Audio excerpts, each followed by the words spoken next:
I'm curious about you though. Yeah. Because you're brought up the victim mindset, right? Yeah. Like, how did you break free out of it? Or were you in it and then did you break free? Yes, for sure.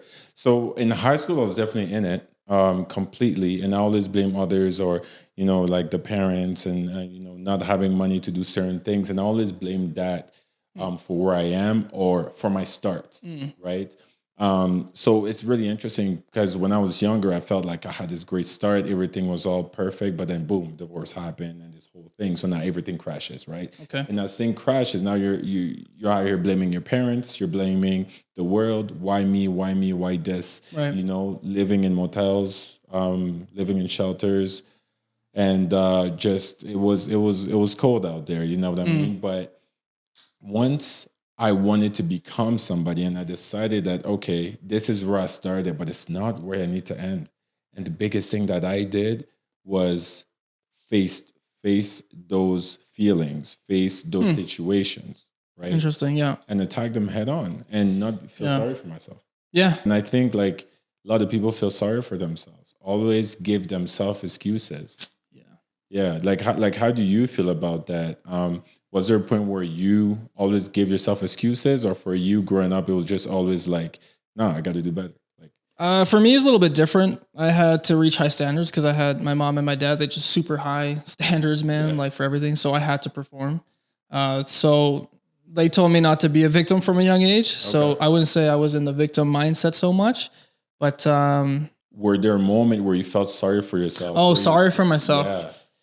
Yeah. Okay. So actually it's funny. Moments where I felt sorry for myself was when I would go out with my friends and they all had money or if I wanted to join a team, like a soccer team, and I couldn't afford a pair of cleats. Like there's been so many times that I knew, like if I asked my mom, I was like, hey ma, I'm going to join the soccer team, elite team where we're traveling and stuff. There's going to be a fee for traveling. There's going to be a fee for cleats. There's going to be a fee for jerseys. And that hurt. I was like, fuck. Yeah. So yeah, man, just so many things. High school trips, couldn't afford that shit. Lunch, couldn't afford that shit. So it felt bad. I was like, fuck, who do I blame? My parents, right? And I did in high school, I guess, for a long time. Yeah. But then when I became able to start creating change, that's when I kind of broke free of that whole blame. I guess you could call that the victim mentality. Oh, that's what it is. And then that actually brings me up to the next subject, which is like making a choice. I mean, we can stay in there, but I believe that everybody has a choice. Growing up, I didn't grow up in the best neighborhood. I mean, a lot of things were happening in there, but the people that are in there were great.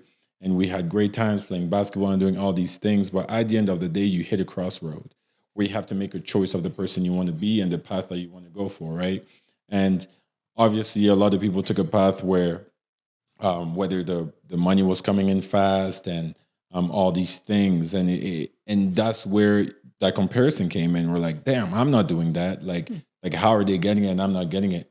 So I always believed in the long game, and I made that choice because I believe to play the longevity game. We're like 30 years from now, 20 years from now, where am I going to be?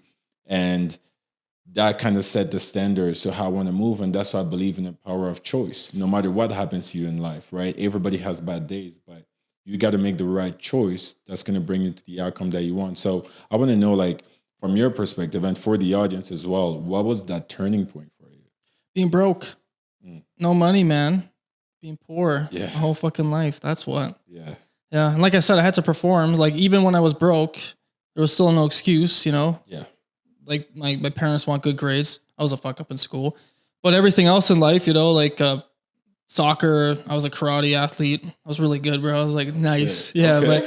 But like, like they expect me to perform. Yeah. And then I start to work. And it's like, you have to perform. Yeah. If you don't eat. You don't pay rent. You don't, and then I'm just sitting there fucking sleeping and thinking about how much money I don't have and how much money I need to get before, rent comes or whatever. So that was the choice for me. It was like, I have to do something. I have to figure it out.